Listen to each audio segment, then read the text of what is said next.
Gideon Halt was a man who minded his own business. That was how he'd stayed alive for 42 years. He'd ride into a dusty town like Copper Falls, get his supplies, and ride out. No fuss, no trouble. He was tying his horse to a hitching post when a sound cut through the hot, still air. A sound like a whip crack. "Get back here, you little snake!" Gideon turned.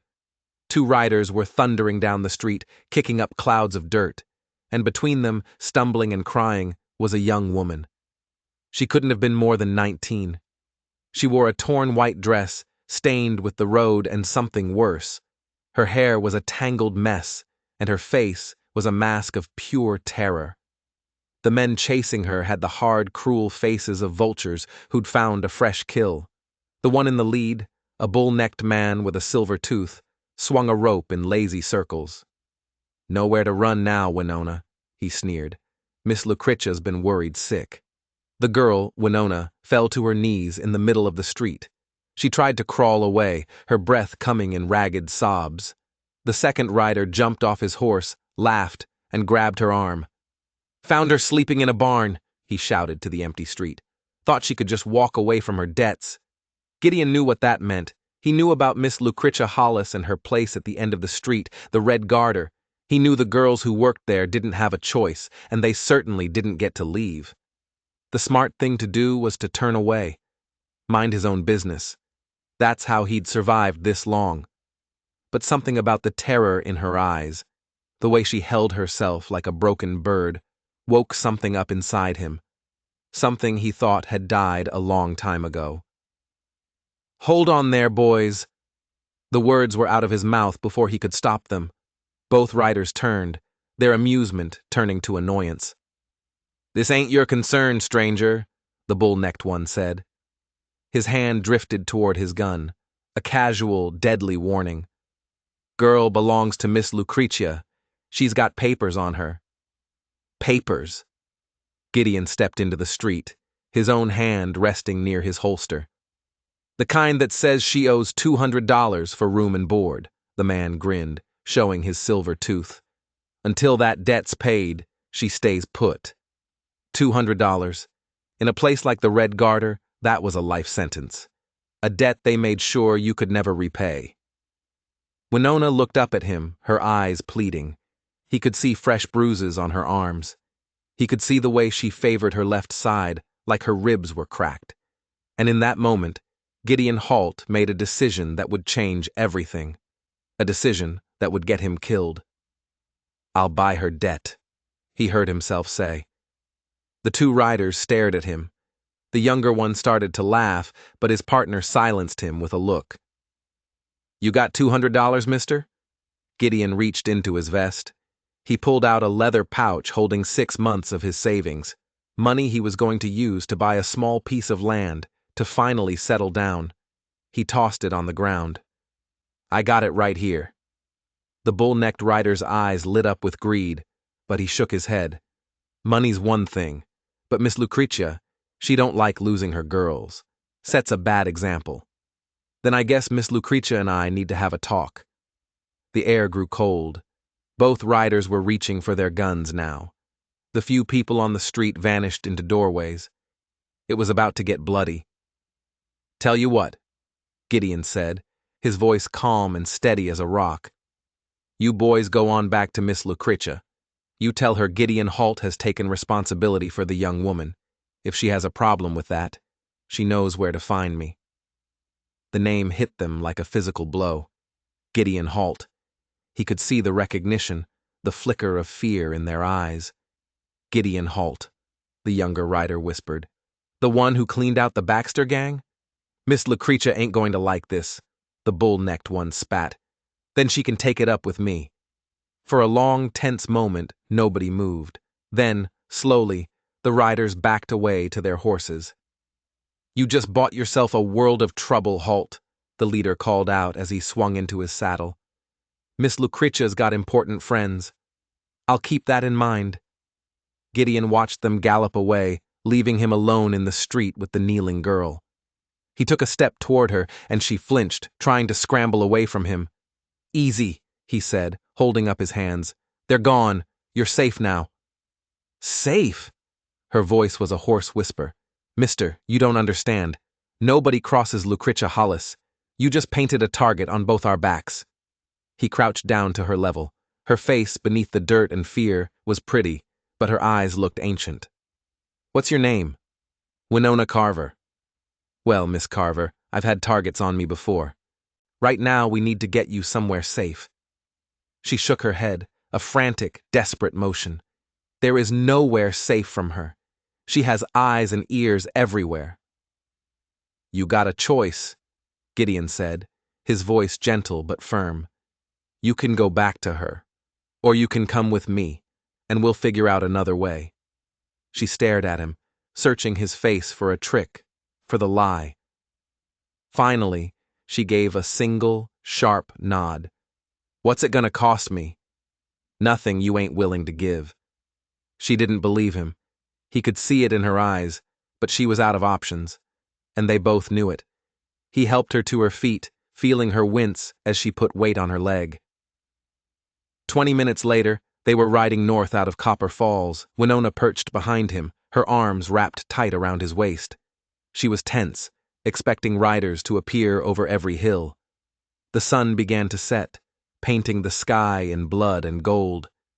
His cabin was 3 hours away, hidden deep in a valley where no one would think to look, he hoped. "How long were you at the Red Garter?" he asked, breaking the silence. 4 years, she said, her voice flat.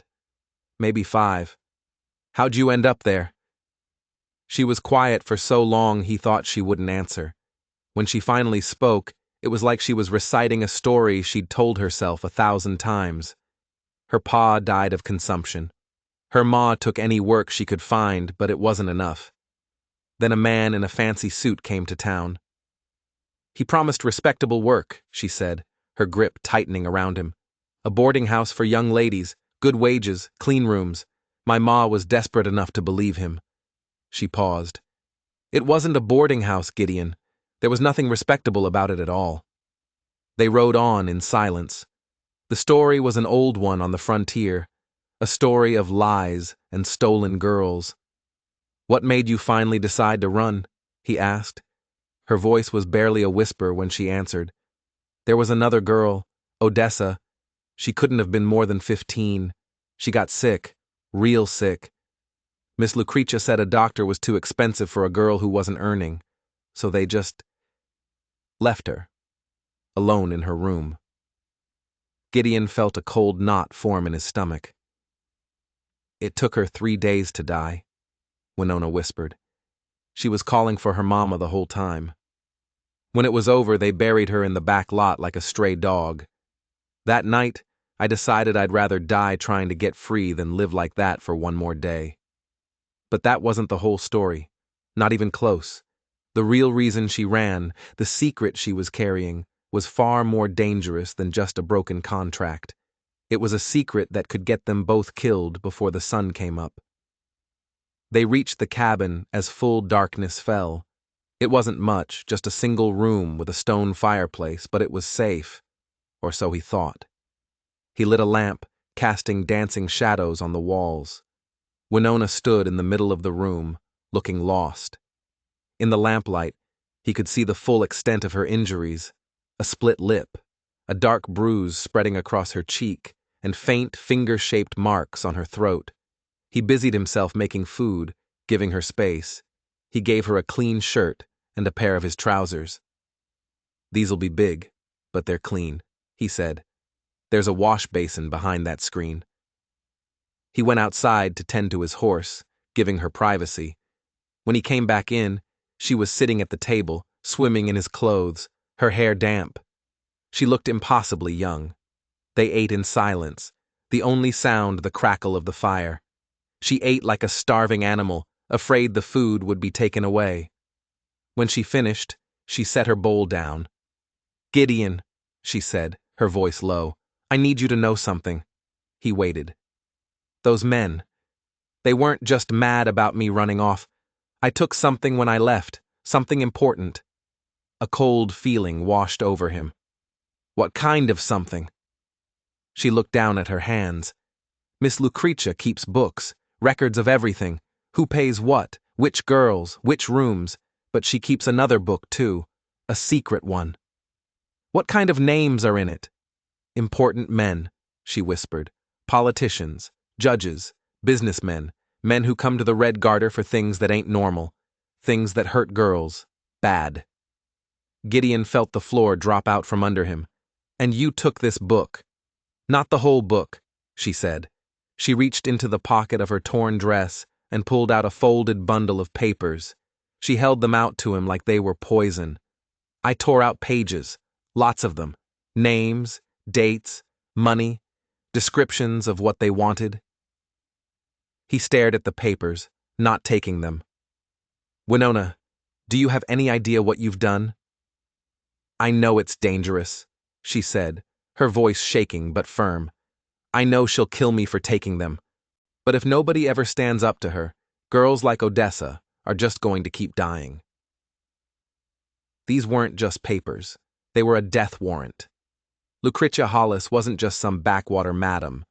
If she had connections like these, her reach was long, and her revenge would be swift and terrible. How many people know you took these? He asked. Nobody, I hope. But she's smart. It won't take her long to figure out who took them. Gideon walked to the window and peered out into the blackness. The valley was quiet, but it felt like the calm before a storm that was heading straight for them. There's something else, Winona said quietly from behind him. Something I haven't told you. He turned back to face her. The reason I know she'll come after me herself. She took a shaky breath. She owns me. Legal-like. Got papers that say I'm bound to her until my debt is paid, and that debt just keeps getting bigger. That's not legal, Gideon said. Out here, she replied, her voice filled with a terrible certainty. Who's going to stop her? The sheriff gets free visits every Friday. The judge has his name in that book I took. Gideon rubbed his face, feeling every one of his 42 years. He'd stumbled into something far bigger and uglier than a simple rescue. This was a conspiracy that went to the very top, and they were right in the middle of it. All right, he said. Tomorrow I ride to Brewster's Creek. There's a federal marshal there, Thatch Holleran. If anyone can do something with those papers, it's him. And me? She asked. You want me to just stay here? You'll be safe here. She shook her head, a new fire in her eyes. I ain't hiding. My name is on those papers, too. A list of girls where we came from. If Marshal Holleran is going to use that evidence, he's going to need me to testify. She was right. He knew it. A piece of paper was one thing. A living, breathing witness was another. Besides, she added with a small, bitter smile, where am I safer? Here, alone, or with you? Before he could answer, she stood up, wincing as she moved. Right now, though, I need to clean these wounds. Some of them are deeper than they look. She turned to face him, and for the first time, there was steel in her voice. I need you to help me, but first I need you to listen. She told him about the special rooms at the Red Garter, the rooms for men who paid extra to cause pain, men who liked to hurt girls. She talked about the chains and the whips, and how Miss Lucretia would break the spirits of any girl who fought back. Then she reached for the hem of the oversized shirt she was wearing and stopped. Please, she whispered, her voice cracking. Please don't look at me different. The words hung in the air. He understood. She wasn't afraid of him seeing her wounds. She was afraid of him seeing her as ruined, damaged goods. I need to see how bad it is, he said gently. Some of these might need stitching. I know, she whispered. It's just, nobody's ever looked at me like I was a person. Not for a long time. And once you see the marks they left. He moved slowly, grabbing his medical supplies. A bottle of whiskey, needles, thread, bandages. Winona, he said, his voice low and serious. Whatever they did to you, it don't change who you are. It don't make you worthless. Tears started to spill down her cheeks. You don't understand. The things they made me do. I'm ruined. No decent man would ever.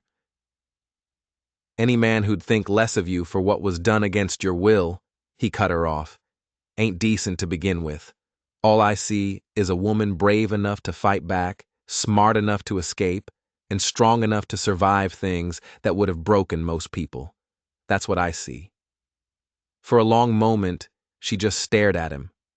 Then, slowly, with trembling hands, she lifted the hem of the shirt.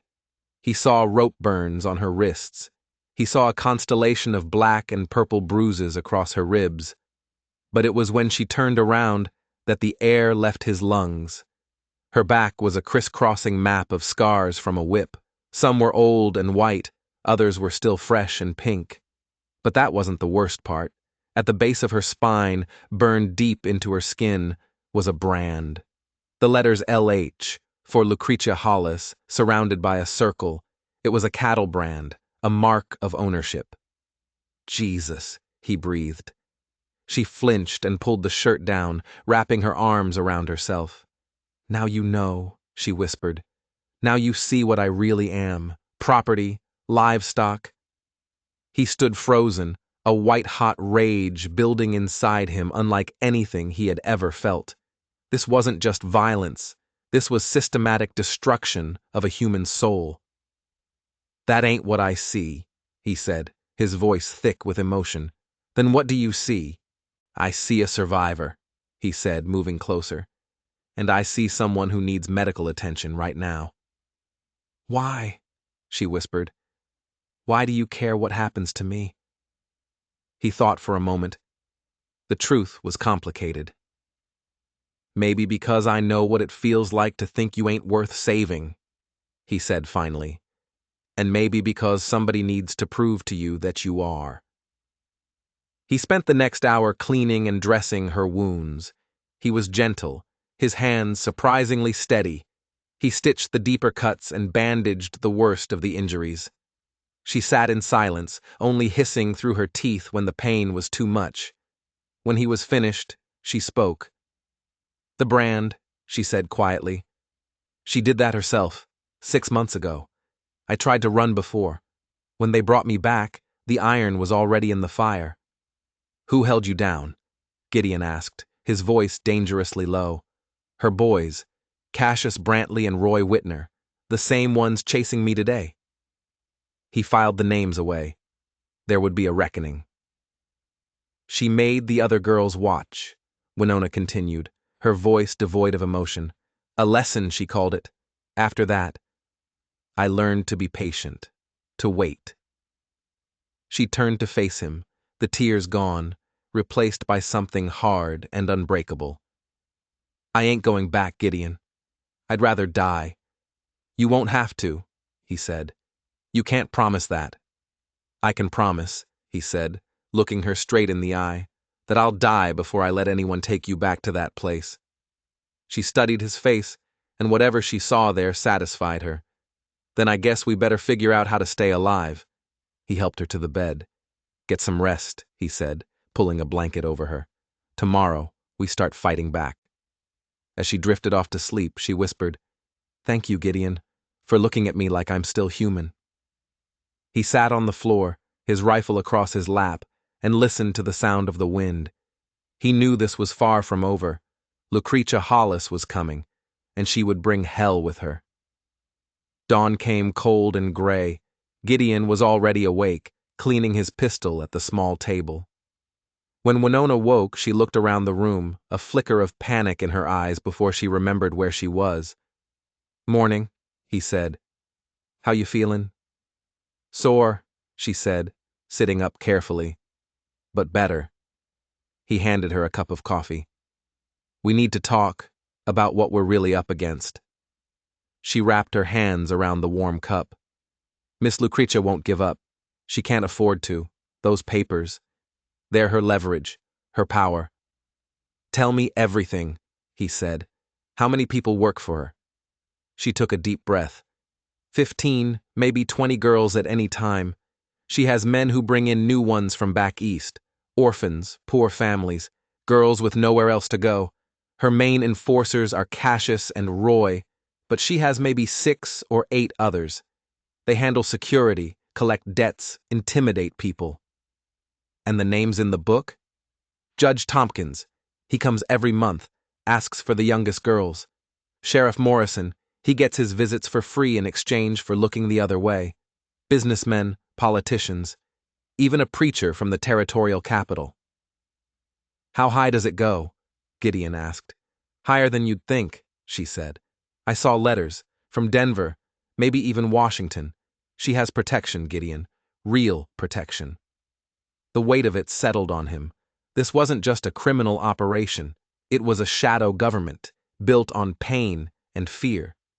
Then Winona's voice dropped to a whisper. There's something else. Something I found out right before I ran. She doesn't just keep girls who work for her. Sometimes men pay her to make problems disappear. What kind of problems? Wives who ask too many questions? Daughters who won't obey? Women who know things they shouldn't? What happens to them?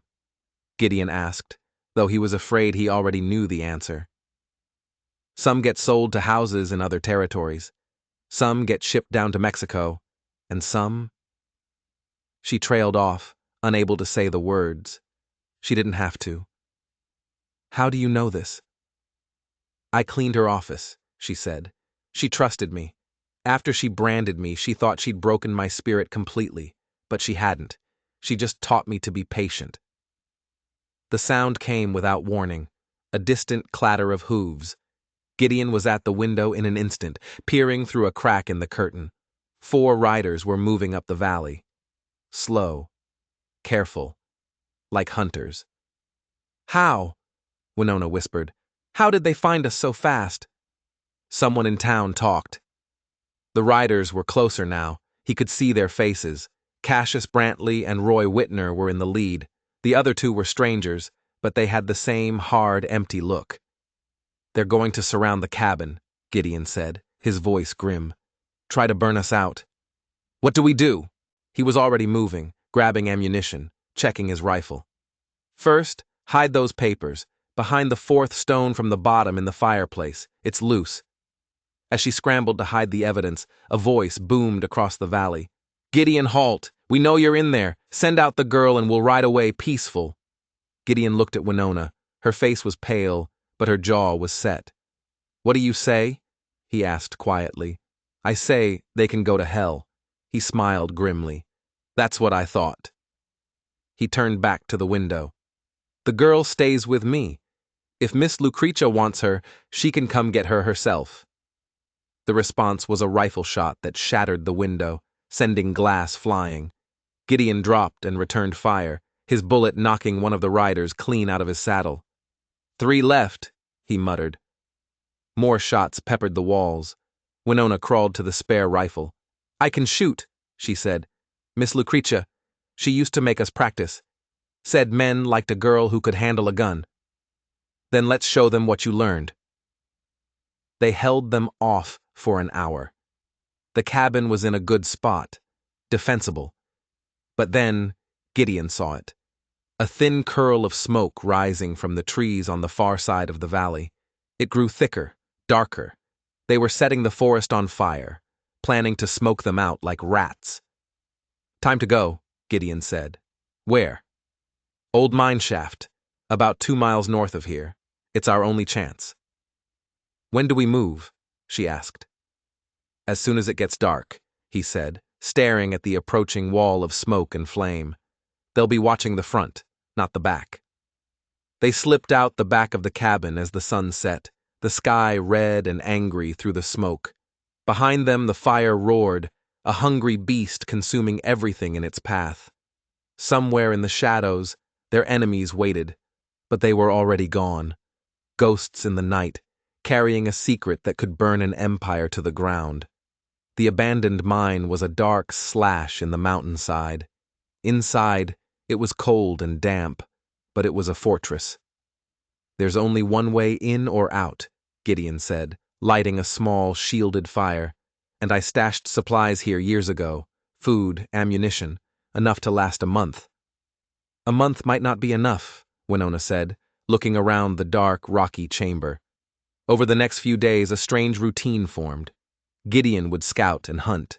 Winona would tend their small camp, her body healing, her spirit slowly mending.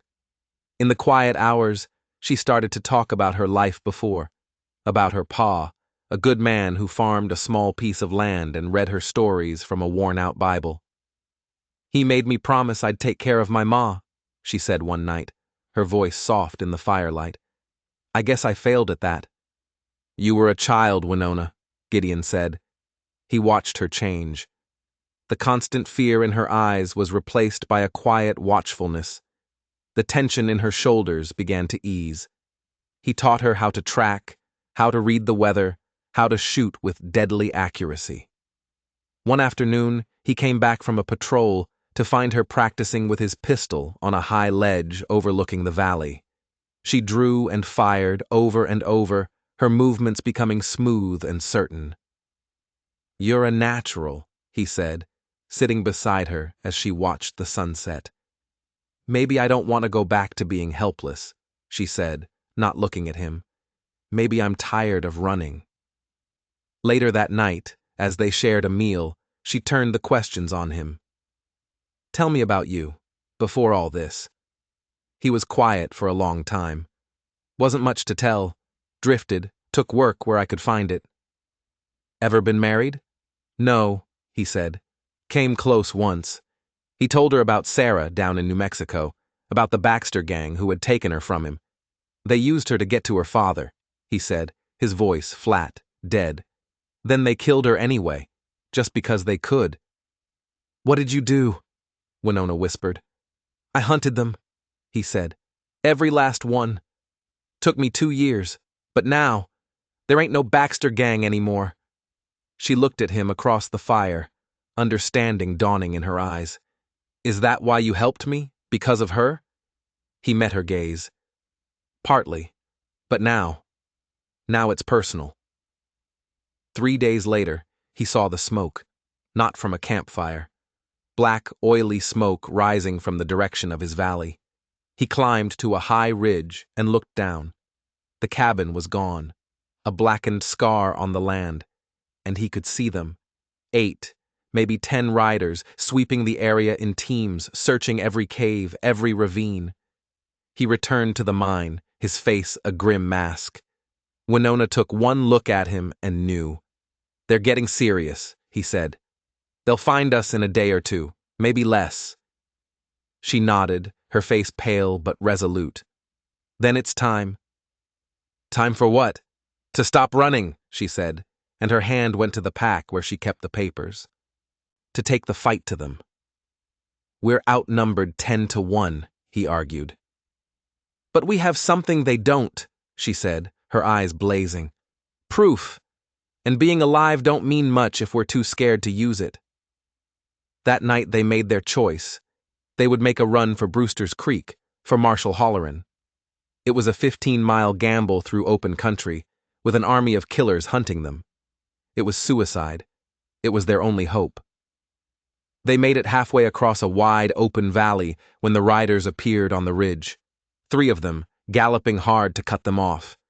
Gideon recognized Cassius Brantley in the lead. "Ride!" Gideon yelled to Winona. "Get to the trees! I'll buy you some time!" But she reined in her horse. "No, we go together." It was too late. Brantley was in range. "End of the line! Halt!" he roared. "Miss Lucretia wants her property back." "When I give the word," Gideon said quietly to Winona, "we ride straight at them. It's our only chance."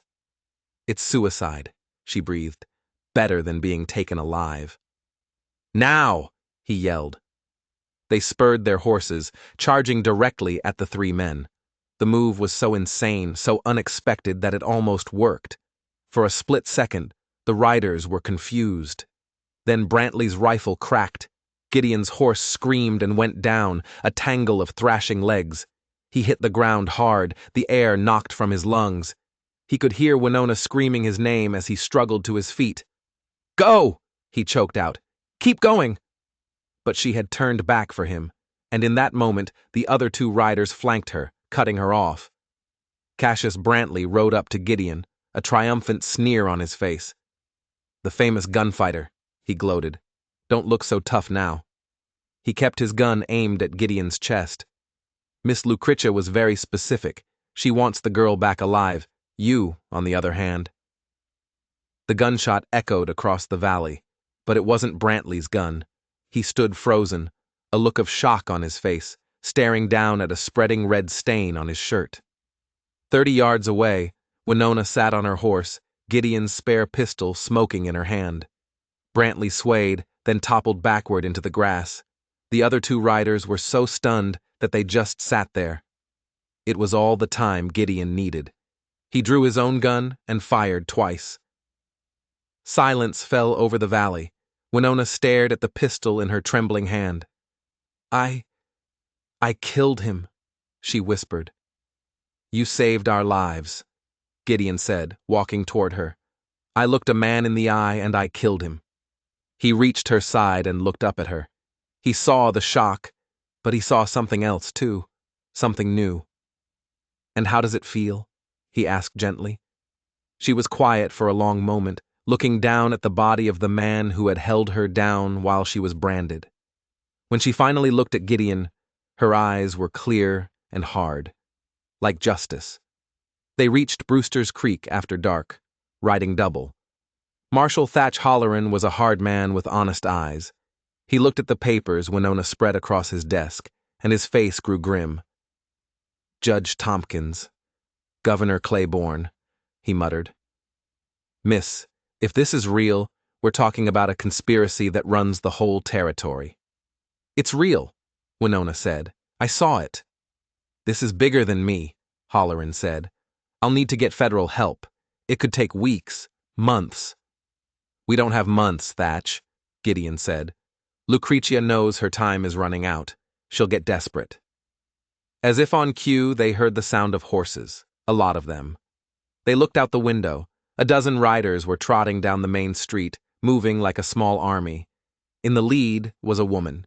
She was maybe 50, dressed in an expensive black dress, and she carried herself like a queen. But her eyes were cold and dead as a snake's. Lucretia Hollis. Marshal Holleran, she called out, her voice smooth as silk. I believe you have something that belongs to me. The only thing I have is evidence of your crimes, Miss Hollis, the marshal shot back. Lucretia smiled. That girl, she said, pointing at Winona, is mentally unstable, a known liar.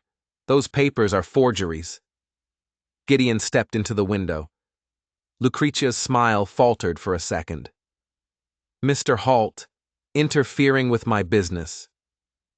I hear you've been buying and selling people, Gideon said.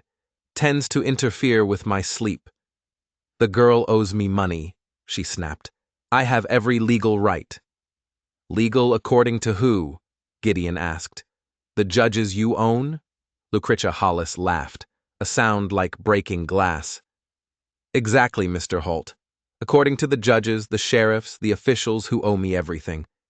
Did you really think you could challenge the entire system with a runaway girl and a few stolen papers? Return my property, and I'll let you ride away. Winona stepped up beside Gideon. I ain't your property, you witch. Oh, my dear, Lucretia said with mock pity. You'll always be my property. That brand on your back ensures it. Winona flinched, but her voice was steady. Scars can fade, and some wrongs can be made right. Marshal, Lucretia said, her voice turning to ice. You are a fool. I will be out of any jail you put me in within an hour, and then you will learn what happens to people who cross me. We'll see about that, Holleran said, raising his rifle. Indeed, she said. We will. The street erupted. Gunfire shattered the night. Lucretia's men charged, but Holleran's deputies were ready. The town turned into a war zone. Gideon was pinned down, separated from Winona. Through the smoke, he saw her moving, fighting, a rifle in her hands. Then he saw Lucretia. She stalked through the battle like a demon, a pistol in each hand, her eyes scanning the chaos. She wasn't fighting the deputies. She was hunting. She was hunting Winona. Gideon fought his way toward the back of the office, following the sound of Lucretia's voice. "Where are you, little bird?" she shrieked over the gunfire. "Time to come home to Mama!" He found them in a back room. Winona was trapped behind a fallen bookshelf, her rifle empty. Lucretia stood over her, victorious. "Did you really think you could escape me?" she snarled. "I own this territory. There is nowhere to run." "Maybe not," Winona said, her voice surprisingly calm. "But there's still choices. The only choice you have is how you die." "Wrong." Winona's hand shot out from behind the bookshelf. She was holding Gideon's spare pistol. The shot was deafening in the small room. It spun Lucretia around. The madam stared down at the red stain on her expensive dress, a look of pure shock on her face. She looked up at Winona, her eyes filled with disbelief and hatred. "You can't! I own you! The papers!" "Papers can be burned," Winona said, standing up and walking toward her. "Judges can be replaced, and tyrants," she fired again, "can be killed." 6 months later, Gideon stood on the porch of a new cabin. It was bigger than the old one, built for two. He watched Winona planting flowers in the sun. The trials had been long, but one by one, the powerful men from Lucretia's ledger had fallen. The girls from the Red Garter were free. Winona came and sat beside him, leaning her head on his shoulder. "You ever regret it?" she asked quietly. "Giving up your quiet life for me?" He looked at her, at the woman who had walked through hell and come out forged in its fire. The woman who turned her pain into a weapon for justice. "Only regret I got," he said, putting his arm around her, "is that it took me 42 years to find you." The brand on her back would always be a scar. But he knew now that scars weren't a sign of weakness. They were proof that you had survived, and that was the strongest thing of all. If you believe justice was served for Winona and want to see more stories of the forgotten and the wronged finding their strength, don't forget to like this video and subscribe for more.